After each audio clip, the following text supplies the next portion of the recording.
ചെറുകുന്ന് പള്ളിക്കര മുട്ടിൽ shutter പാലത്തിന് സമീപം പുലിയെ കണ്ടതായി അഭ്യൂഹം. മത്സ്യത്തൊഴിലാളിയാണ് പുലിയെ കണ്ടതായി പറയുന്നത്. വനം വകുപ്പ് നടത്തിയ പരിശോധനയിൽ പുലിയുടേതെന്ന് സംശയിക്കുന്ന കാൽപ്പാടുകളൊന്നും കണ്ടെത്താനായില്ല. വെള്ളിയാഴ്ച രാവിലെയോടെയാണ് പ്രദേശത്തെ മത്സ്യത്തൊഴിലാളികളായ നിശാന്ത് പോൾ പുലിയെ കണ്ടതായി പറഞ്ഞത്. പള്ളിക്കര പുഴയുടെ ഭാഗത്ത് രാവിലെ മത്സ്യബന്ധനം കഴിഞ്ഞു മടങ്ങുമ്പോൾ പുലി റോഡ് മുറിച്ച് കടന്ന് ചതുപ്പ് പ്രദേശത്തേക്ക് പോകുന്നത് കണ്ടു എന്നാണ് നിശാന്ത് പറഞ്ഞത്.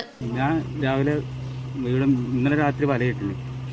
ആ വലയിൽ മീനെടുക്കാൻ വരുമ്പോൾ ഞാൻ മീനെടുത്ത് തിരിച്ച് ഇങ്ങോട്ടേക്ക് വരാൻ, ഈ റോഡ് വഴി ഇങ്ങോട്ടേക്ക് വരാൻ. അപ്പോൾ ഒരു പുലി തന്നെ എനിക്ക് തോന്നി എടുത്ത് തുള്ളി, ഇപ്പുറത്ത് തോട്ടിലേക്ക് തുള്ളി. ഇവിടെ കാട് ഇങ്ങനെ ആയതുകൊണ്ട് ഒരു വ്യക്തമായിട്ട് കാണാൻ പറ്റില്ല. കുറച്ച് അങ്ങോട്ട് കയറുമ്പോൾ അതിൻ്റെ തല ഞാൻ കണ്ട്, വെള്ളത്തിൽ ഇങ്ങനെ പോകുമ്പോൾ ഇതിൻ്റെ തല ഞാൻ കണ്ട്. പിന്നെ പെട്ടെന്ന് സെക്കൻഡ് കൊണ്ടാണ് അപ്പുറത്തെ കാട്ടിലേക്ക് പോയി. ഏകദേശം പുലിൻ്റെ തലയാണ്. നാട്ടുകാർ ചേർന്ന് കണ്ണപുരം പോലീസിലും വനം വകുപ്പ് ഉദ്യോഗസ്ഥരെയും വിവരം അറിയിച്ചു. തളിപ്പറമ്പ് റേഞ്ച് ഓഫീസിലെ സ്പെഷ്യൽ ഡ്യൂട്ടി ഉദ്യോഗസ്ഥർ സ്ഥലത്ത് പരിശോധന നടത്തി. എന്നാൽ പുലിയുടേതെന്ന് സംശയിക്കപ്പെടുന്ന കാൽപ്പാടുകളോ മറ്റു ലക്ഷണങ്ങളോ വനം വകുപ്പിന് കണ്ടെത്താനായില്ല. പഞ്ചായത്ത് വില്ലേജ് അധികൃതരും സ്ഥലത്തെത്തിയിരുന്നു.